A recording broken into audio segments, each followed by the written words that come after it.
वहीं मुख्यमंत्री नायब सिंह सैनी ने पंजाब के सीएम भगवंत सिंह मान से मुलाकात की। फोर्टिस अस्पताल में पहुंचकर उनका हालचाल जाना। आपको बता दें, भगवंत सिंह मान 5 सितंबर से अस्पताल में दाखिल हैं। उनकी तबीयत खराब चल रही है, जिसके चलते उन्हें अस्पताल में भर्ती करवाया गया था। हालांकि फोर्टिस अस्पताल ने कहा कि अब उनकी हालत में सुधार देखने को मिल रहा है। तो मुख्यमंत्री नायब सिंह सैनी आज उनसे मुलाकात करके गए, मिलने पहुंचे थे, हालचाल जाना। और हालचाल जानने के बाद मुख्यमंत्री नायब सिंह सैनी फोर्टिस अस्पताल से वापस चले गए। तो जो सीएम हैं, पंजाब सीएम भगवंत सिंह मान, वो 5 सितंबर से अस्पताल में दाखिल हैं।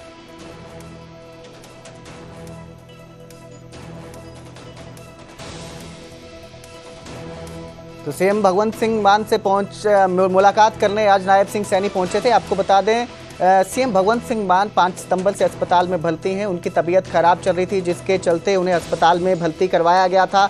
हालांकि अस्पताल ने जो है बयान भी जारी किया था कि अब सीएम मान की जो हालत है वो स्थिर है। धीरे धीरे उनके पल्स रेट में भी सुधार देखने को मिल रहा है।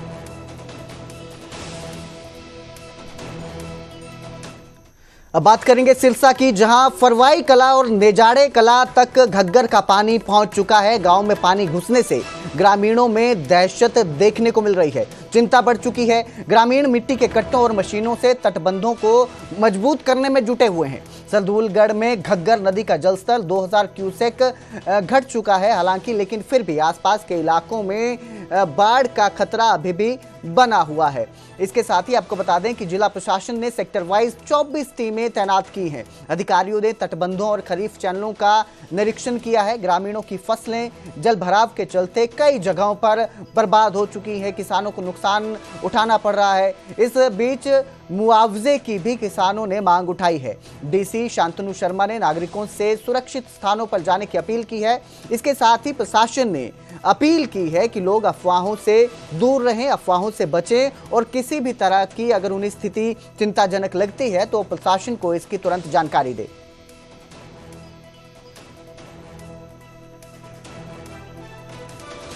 उधर रोहतक की नेहरू कॉलोनी में जर्जर मकान की छत गिर गई, जिसकी वजह से मलबे में दबकर 32 साल की महिला सुनहरी की मौत हो गई। लगातार बारिश के चलते इस मकान में दरारें आ चुकी थी और हालात इतने बिगड़ गए कि मकान की छत भर-भराकर गिर गई। परिवार दूसरे किराए के मकान में सामान शिफ्ट कर रहा था। इसी दौरान ये हादसा हुआ।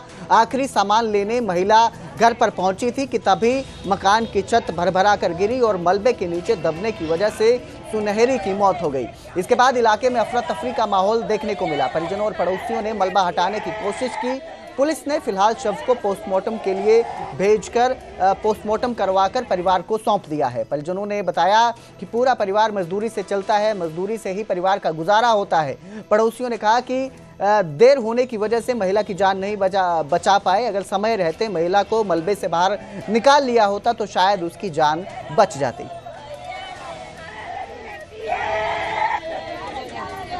तूड़ी ताड़ी काटे थी, कोई टंकी थी नाद की, उसने काटन गई है। इतने आगे छत, इतने छत गिर गई। हम तो अड़े बाजड़ पड़ गए, बेटा जद गए हैं। बारिश के कारण छत जर्जर। हाँ, बारिश के कारण ही हुई है भाई। हाँ, 20-25 साल की थी पुरानी। मेरा नाम सुनैना है और मेरी मम्मी का नाम सुनहरी है। और तो हमने घर बदल रहे थे और तो सारा सामान निकाल लिया और छोटा मोटा सामान रह रहा था। तो वो मम्मी देखने गई थे, मुझे बाहर खड़े कर गए तो बोली साइकिल निकाल ले। तो एकदम वो छत थी ना, जो दोनों की दोनों नीचे आके गिरी और मम्मी के ऊपर गिरी।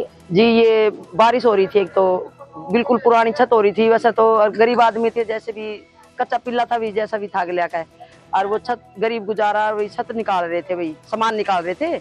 सामान निकालते कल तो निकाल लिया था, अभी छोटा मोटा रह गया। सोची भाई ये सारा निकाल लूं। तो वो लड़की भी साथ में थी, भाई ये कटिया उसके लिए तूड़ी निकाल रही थी, भी तूड़ी मैं बाहर निकाल लूं।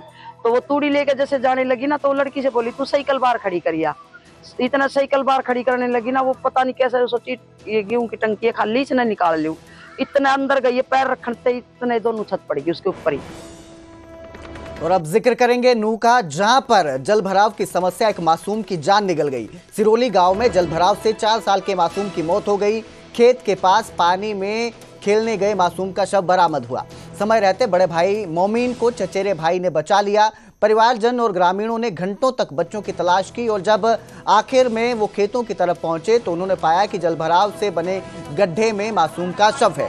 गांव में 12 दिन पहले भी एक महिला की डूबकर मौत हो गई थी। ग्रामीणों का आरोप है कि प्रशासन ने जल निकासी पर ध्यान नहीं दिया।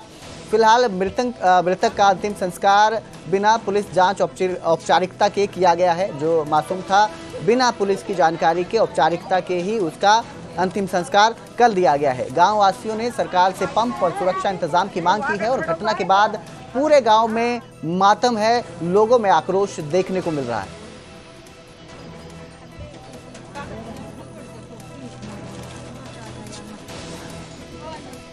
पहले भी एक हादसा हुआ है, उसमें भी एक औरत डूब के मर गई थी और अभी ये बच्चा भी अभी डूब के मरा है। और गांव के हालात बल्कि 2-3 साल से ऐसे ही पानी भर जाता है बरसात के मौसम में, तो ये हादसा होते रहते हैं। तो देखो जी, अब 7 दिन पहले भी एक हादसा हुआ है, उसमें भी एक औरत डूब के मर गई थी और अभी ये बच्चा भी अभी डूब के मरा है। और गांव के हालात बल्कि 2-3 साल से ऐसे ही पानी भर जाता है बरसात के मौसम में, तो ये हादसा होते रहते हैं। तो देखो जी। तो वहीं हरियाणा बीजेपी की कल बड़ी बैठक होने वाली है। पंचकुला में ये बैठक होगी, हरियाणा बीजेपी की बैठक होगी जिसमें सीएम सैनी भी शामिल होंगे। बाढ़ से हरियाणा में जिस तरह के हालात पैदा हुए हैं उसको लेकर चर्चा की जाएगी। किस तरह की व्यवस्था की जाए उसको लेकर इस बैठक में चर्चा की जाएगी। तो कल पंचकुला में बीजेपी की बड़ी बैठक है जिसमें मुख्यमंत्री नायब सिंह सैनी भी मौजूद रहेंगे, शामिल होंगे और इस बैठक में हरियाणा में पूरे प्रदेश में बाढ़ के जिस तरह हालात पैदा हुए हैं उन हालातों को लेकर चर्चा की जाएगी। राहत को लेकर चर्चा की जाएगी। राहत सामग्री और मुआवजे को लेकर इस बैठक में चर्चा की संभावना जताई जा रही है।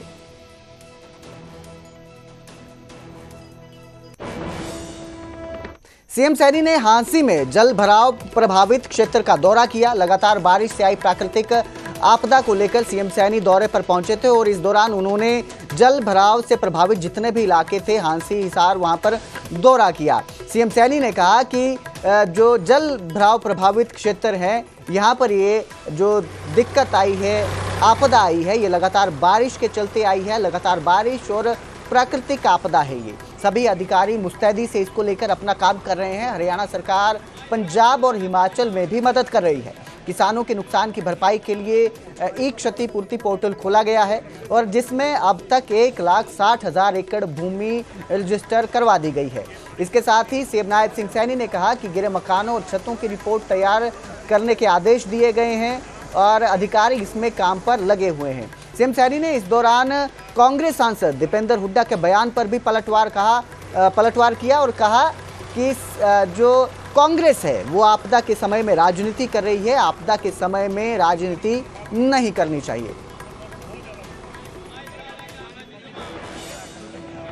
सरकार पूर्ण रूप से लोगों के साथ है और किसानों के खेतों में भी जल भराव हुआ है, फसल का भी नुकसान हो रहा है।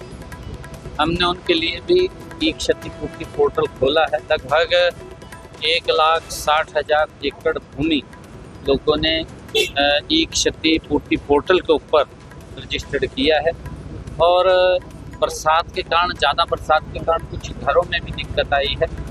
उन तक भी हम, अगर किसी की छत गिरी है उसके लिए भी हमने अधिकारियों को कहा है।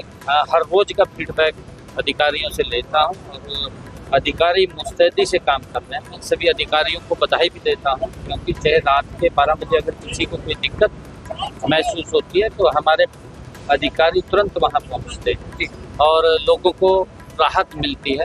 परंतु हमें धैर्य से इस प्राकृतिक आपदा का सामना करना है और मिलकर के हम इसको पार करेंगे।